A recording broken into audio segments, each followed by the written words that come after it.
Boy Meets World was a hit show in the 90s, but interest started to die down by the end of the decade because for some reason the only things that people wanted to watch in the early 2000s were reality TV and Law and Order. Plus, all the actors were transitioning from being teenage heartthrobs to awkward adults, so ABC decided to cancel the show after 7 seasons. I guess maybe the producers weren't necessarily expecting the show to end, so they kind of quickly threw together a finale that might be the actual worst episode of the entire series. Will you please join me in fooling myself? Of course, the stories would continue in the sequel series Girl Meets World, which I am personally less hostile towards than many other Boy Meets World fans, but I absolutely love the original series. I think it's a very special, standout show. So it sucks that it's one of those good shows with a bad ending. I just want to rant about that and maybe talk about what they could have done differently. That's what this video is. Hi, I'm T1J. Follow me. And I'm not mad, I'm just disappointed. The finale of Boy Meets World was the hour-long 2-part episode, A Brave New World, and it's a terrible, nonsensical, rushed mess of an episode. The first problem is that it's a clip show, which was super common in 80s and 90s TV shows to have an episode that mostly consisted of clips from previous episodes, whether to save money on production costs or to meet episode quotas. Sometimes, as in this case, clip shows are used as the last or second to last episode to kind of summarize the show before sending it off. Okay, well, come on, stand by the fence. Your best advice always came right here from the fence. Hey, Mr. Feeney, what you doing? To some extent, you do have to consider the context. In those days, you couldn't exactly pull up any episode on demand, so it was cool sometimes to relive your favorite moments from the shows that you love. But ultimately, clip shows are lazy and usually have no plot or character development, so they're not that engaging to watch. Tuning in for the newest episode of your favorite TV show only to find out that it's a clip show, at least for me, that was the ultimate boner killer. Why does everyone always take Topanga's side? Topanga?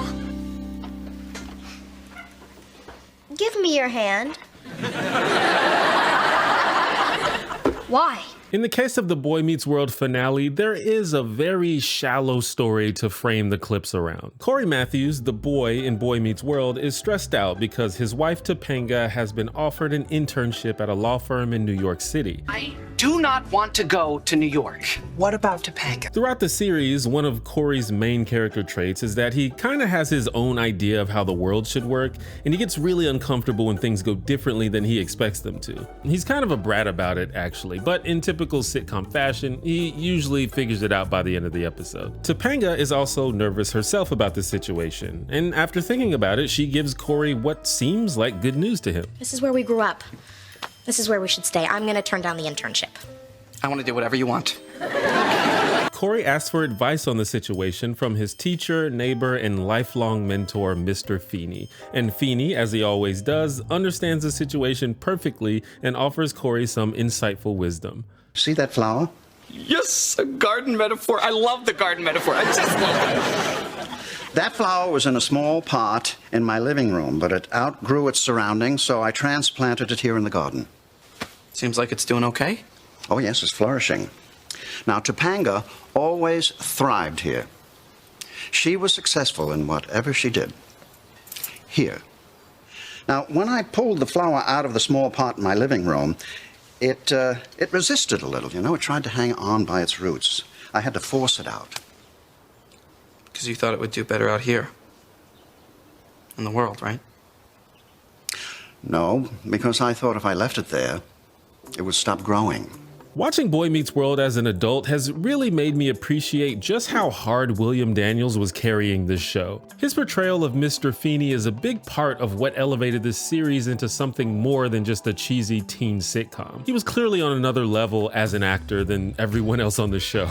And this Mr. Feeney scene is great. I actually have no complaints. So Topanga is basically having imposter syndrome and is afraid of the prospect of going all the way to New York and then failing to achieve her goals. But after talking to Mr. Feeney, Corey now realizes that in order to have a chance at reaching new heights in life, he and Topanga must step out of their comfort zone and take risks. What if I fail? Well, if you fail, then I'll see this girl who took a real risk, you know, who left the world she was used to with great courage, and she danced the dance, you know? So Corey and Topanga and everyone else who we'll talk about soon prepare to begin the next stage of their lives. And that's basically the end of part 1. It doesn't sound like enough to fill a 30-minute episode because it isn't. Remember, this episode is mostly clips that don't add much to the story. They're just there for reminiscing. Now, I can dig the idea of Corey being stubborn and not wanting to move, and also the idea of Topanga being afraid about her future. But I hate how all of this is framed as if it's Corey's decision. The plan to go to New York is not set in stone until Corey is okay with it, even though it's Topanga's internship. I understand they're married and these are the kinds of decisions you make as a couple, but Topanga has no agency in the situation. She's basically just sitting around waiting for her man to tell her what to do. And listen, if that was the established dynamic of this relationship, that would be one thing. But Topanga has been shown many times in the past to be very strong-willed and principled. It's Corey that usually needs to get the reality check. It's totally believable that Topanga might feel anxious about this big step in her life, but I would have loved it if she and Corey mutually came to this conclusion, or even if Topanga convinced Corey to take the big leap together, rather than just Corey being like, I'm good with it now, so that means it's okay. There's actually a storyline from a previous episode that's very similar to this. Just before graduating high school, Topanga gets accepted into Yale, but she's unsure if she should go. Again, she feels kind of nervous about living up to the pressure, but also she doesn't want to leave her sweetheart Corey behind. Dear Corey, the Ivy League is pleased to announce the further disintegration of your world. Congratulations, Topanga. Corey knows that going to Yale is a big opportunity for Topanga, so he outwardly supports her, but deep down he really hopes she decides not to go. And ultimately, Topanga does turn down the invitation to Yale and chooses the local college, Pembroke, so she can be with Corey. Oh, have you been thinking about Yale? This is a big decision. I told you, Corey, I'm going to Pembroke with you. That's what I want. And it was her choice. It wasn't about how Corey's gonna feel about it. It was about what Topanga wants. We don't see Corey asking Mr. Feeney for advice. We see Topanga doing it. It was her story. Even though Corey did want her to stay, she didn't wait for him to tell her it was okay to. Now, I should mention that a lot of fans think it's pretty stupid that Topanga gave up Yale for her high school boyfriend, but I respect the fact that it was her choice. Maybe it was an unwise or impulsive choice, but it was hers. We all make weird emotional choices sometimes, especially when we're teenagers. I only went to the college that I went to because my friends were going there. This totally sounds like something a teenager in love would do. I think that's part of what makes her an interesting character. But in the case of moving to New York, she's totally frozen by this decision until Corey figures it out, which I feel really isn't in line with what we know about Topanga as a character. And you might think, well, Corey is the main character of the show, so the finale should probably revolve around him. And I agree. That's why it's weird that they chose to center the episode around a conflict that should really be about Topanga. We're going to New York. We are going to start the next chapter of our lives. How am I taking it? Better than me? In part 2, there's basically no plot. All the main characters meet in Corey's house to say goodbye to each other and quickly reveal in the allotted time slot what they plan to do going forward. For some reason, since Corey and Topanga are moving away, I guess that means that everyone else has to make a big move as well. I should correct myself though. That's all the main characters except Angela. Angela, who is definitely a main character for the last 3 seasons of the show, does not appear in the finale at all. Actually, I think she appears in exactly 1 clip for about 2 seconds, so I guess Trina McGee got paid for the episode at least. I have no idea why this happened. Trina McGee, the actress who plays Angela, has spoken on this before, but there's still no real confirmation as to the reasoning behind this. I was told in a kind of a weird, offhanded way by a very important person that you guys all went to Michael Jacobs and you said, we don't want her in the last episode. What? That she's somehow taking our light was the gist of it, and we don't want her in the last episode. Wow. Oh my. Yeah. Oh my God. I have honestly had that. Can we in my say for head the For the record. Can we say years. for the record? Yeah. Can we say for the record, Trina, that never Did not happen. happened. No, not with the... Not No. certainly Swear not that with the, never happened. certainly Swear not swear on my everything. children. On the Okay. lives of my All right. children. I swear on my marriage and my wife that never, ever. I believe you. Yeah. Oh God, I couldn't believe. I can tell imagine. by your reaction. Oh God, no. That's I've never even I heard have that had in my before. head for so long. And it's hard to ignore the fact that the person being excluded is the only person of color in the main cast. I'm not saying that it's related, but I'm just saying. Especially considering what Trina has said about how she was treated on the set. Angela got her own send-off in the episode just before this one called Angela's Ashes, where she ultimately decides to go to Europe with her military sergeant father, putting an indefinite hold on her rocky relationship with her boyfriend Sean. Let's not say goodbye. Let's just say, I love you. I love you too.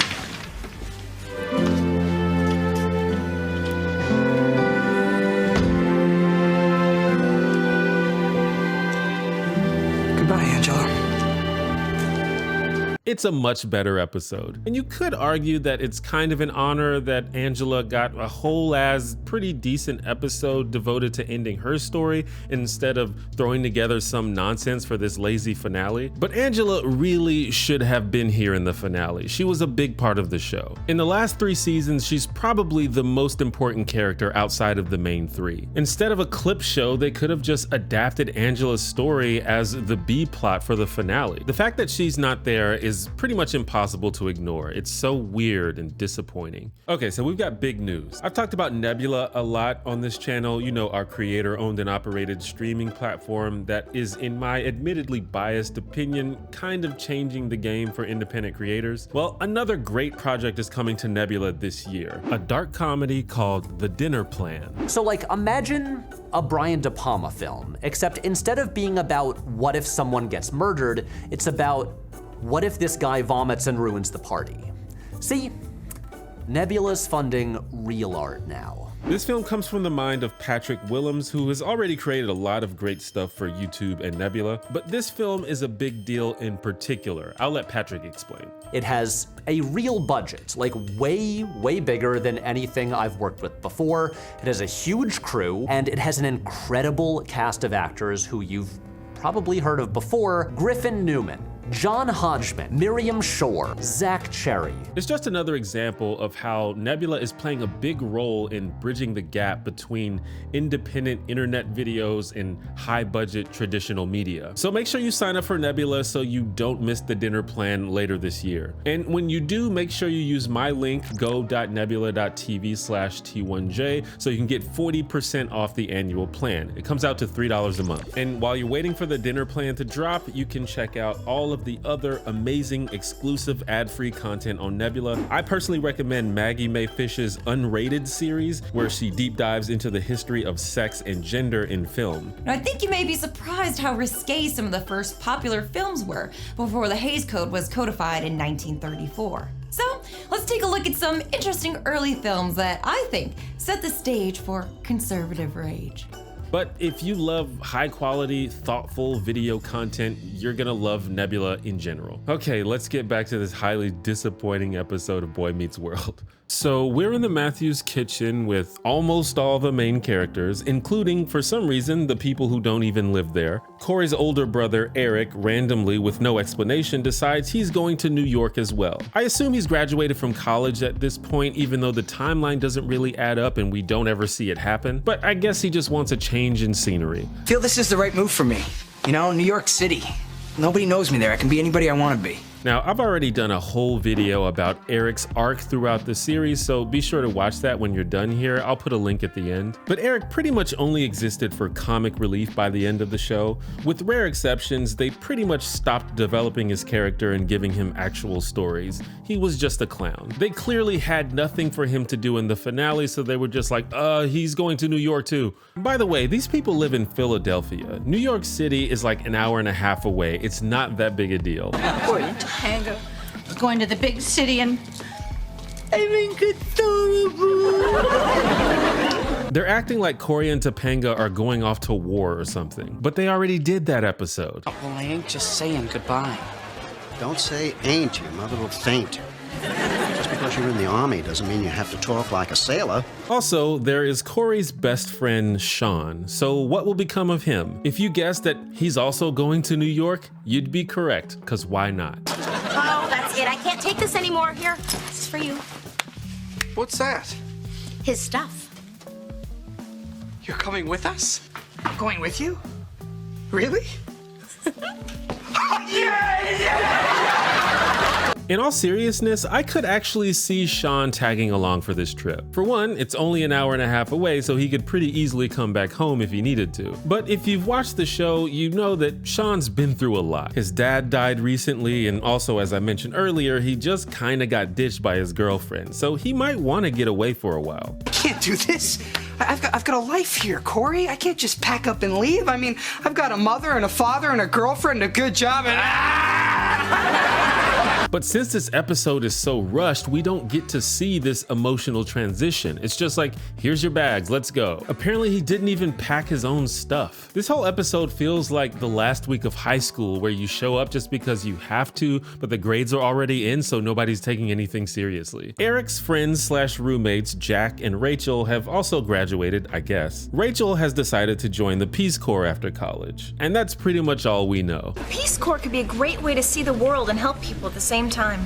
Yeah, peace. I have complicated feelings about Rachel. I think Maitland Ward performed as good as could have been done for a character that rarely added anything interesting to the show. I assume she was mainly there to add a friend-style dynamic with Eric and Jack. I mean, they literally named the character Rachel. Maybe there are some Rachel superfans out there, but despite being a legit main character for the last 2 seasons, she doesn't really do anything on Boy Meets World. So it's hard to care about her role in the finale. I think Maitland Ward joins Alex J as the 2 most criminally misused actors on Boy Meets World. Give these people something to do on the TV show. Jack, on the other hand, after college, initially plans to take advantage of a cushy lifestyle provided by his rich stepfather. Congratulations.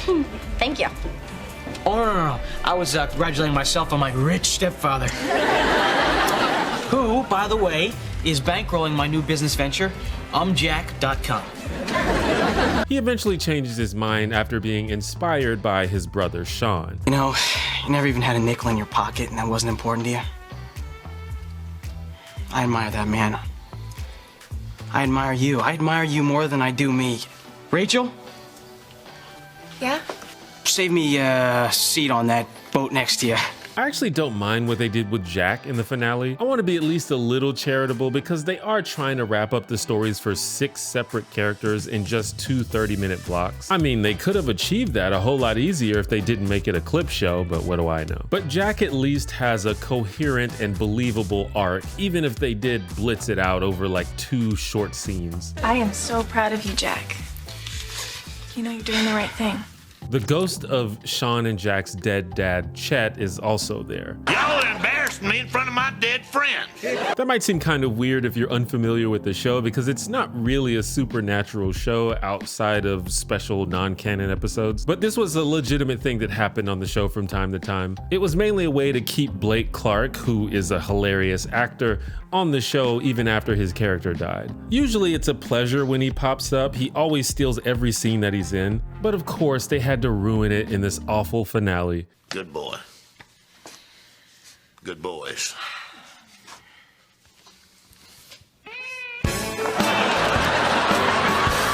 You can argue that something like this doesn't age well, which it probably doesn't, but if this character had been previously established as some kind of perv or womanizer, maybe you could make this work. It was a different time. Chet has definitely been set up as kind of a sketchy bullshitter and also kind of a smooth talker, but never in an icky way. Did they tell you that my wife passed on and I'm starting to date again? I'm just kidding.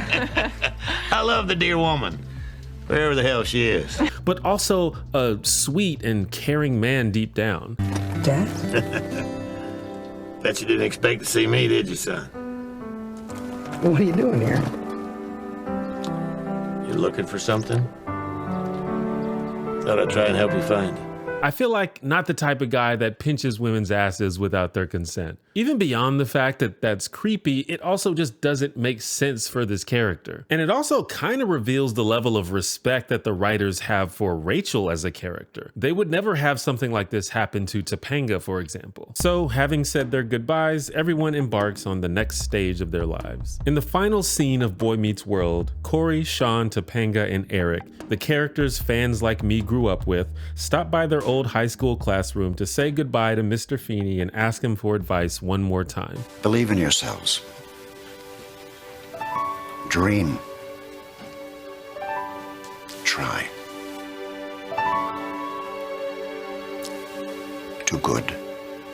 And this is what I'm talking about. This is why we love Boy Meets World. Easily the best part of the episode. And it's no surprise that it's a Mr. Feeney scene. This really seems like the only part of the entire script that anyone gave a shit about. After nearly an hour of whatever that was, we finally get a touching, emotional scene that continues to develop the characters, even though it's the last episode. I will never forget you.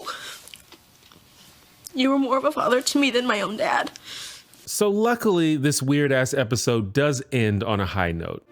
I love you all.